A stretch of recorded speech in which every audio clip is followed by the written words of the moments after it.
Oi, pessoal, tudo bem? Hoje a gente vai conversar a respeito de efluentes da produção de fibra de vidro.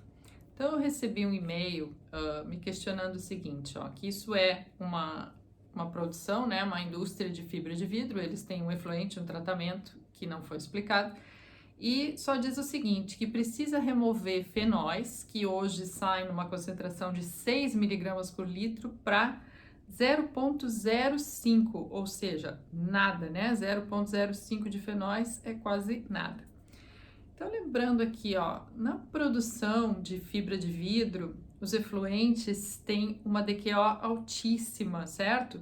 E ainda tem, assim, componentes metálicos, porque eles, né, existe o tingimento também, aqueles corantes, e essa DQO altíssima, provavelmente a DBO é super baixa, porque não tem quase nada biodegradável. Então é o seguinte, para remover fenóis, para baixar dessa concentração, eu imagino que eles tenham um pré-tratamento, um tratamento, né, todo. O que pode ser feito? Um tratamento excelente para remover fenóis é o ozônio. O ozônio é bem conhecido por remover. Então, o que seria adequado? Imagina isso, né? Remover fenóis de 6 para 0,05. Então, isso já é aquela etapa final lá de polimento. Então, ozônio é super interessante. Ozônio com carvão ativado deve funcionar muito bem. Isso é uma combinação excelente de ozônio com carvão ativado. Tem que ver, né, as vazões, que tamanho vai ser isso para poder dimensionar.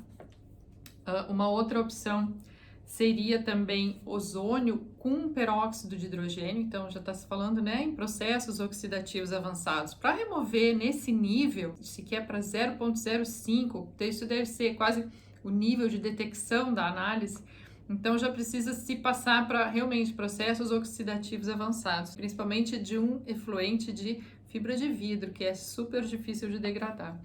Então, ozônio com peróxido de hidrogênio também deve funcionar, mas ainda acho que a opção melhor é ozônio com carvão ativado. E ainda existe também os processos Fenton, que daí se trabalha com ferro e peróxido de hidrogênio, que também é um processo oxidativo avançado. E o fotofenton, que além disso ainda adiciona luz ultravioleta. Então, precisa partir para uma opção né, de processo oxidativo avançado para poder remover nesse nível. Sempre, né, recomendo que se façam testes de laboratório, que se façam as análises, porque a matriz que é esse efluente vai determinar qual vai ser o melhor processo que pode ser utilizado. Não se sabe que tipo de corantes, não se sabe processo de fabricação de fibra de vidro, existe lá uma receita básica, mas tem algumas variáveis, alguns produtos que podem modificar, então a matriz do efluente vai modificar.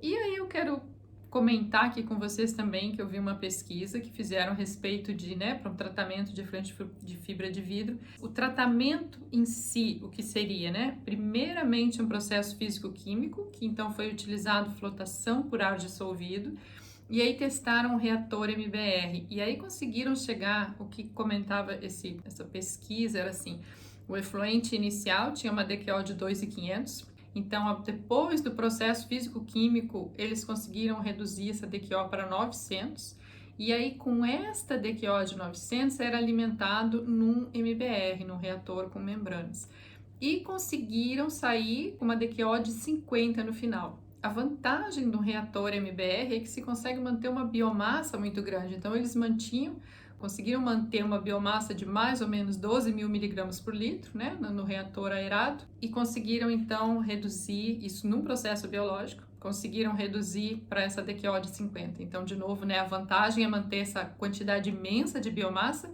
e o tempo de retenção eu acho que era mais ou menos 12 horas para tratar. Então, imagine, né, que esse efluente tem moléculas muito grandes, muito difíceis de serem degradadas, muitas delas tóxicas, então a vantagem de ter muita biomassa é isso, ter bastante bactérias, e ao momento que elas começam a se aclimatar já vai ficando mais fácil. Imagina que dentro dessa DQO que saíram com 50 miligramas por litro, deve ter provavelmente, por exemplo, esses fenóis e mais alguns outros compostos que precisam então pontualmente ser removidos. Então nesse caso não está se analisando só a DQO, está se analisando o fenol.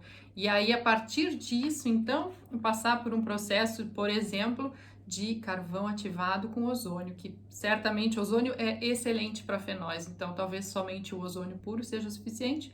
se não com carvão ativado. E aí, fazendo um teste seria simples, né? Fazendo uma piloto, num laboratório até, para ver qual a demanda de ozônio e qual é a saturação também do carvão ativado, qual o carvão ativado que seria utilizado e o processo em conjunto. E então, né, esses efluentes, esse tipo de indústria, assim, é muito difícil de tratar, precisa passar por processos físico-químicos primeiros para remover toxicidade, o que puder, porque para degradar biologicamente é muito difícil. E depois também utilizar só um processo oxidativo avançado é muito caro, é muito oneroso. O que puder remover via biológico, né, tipo nesse reator MBR, sempre vale a pena. Ok? Então, essa foi a nossa conversa, o nosso papo da semana e vejo você semana que vem.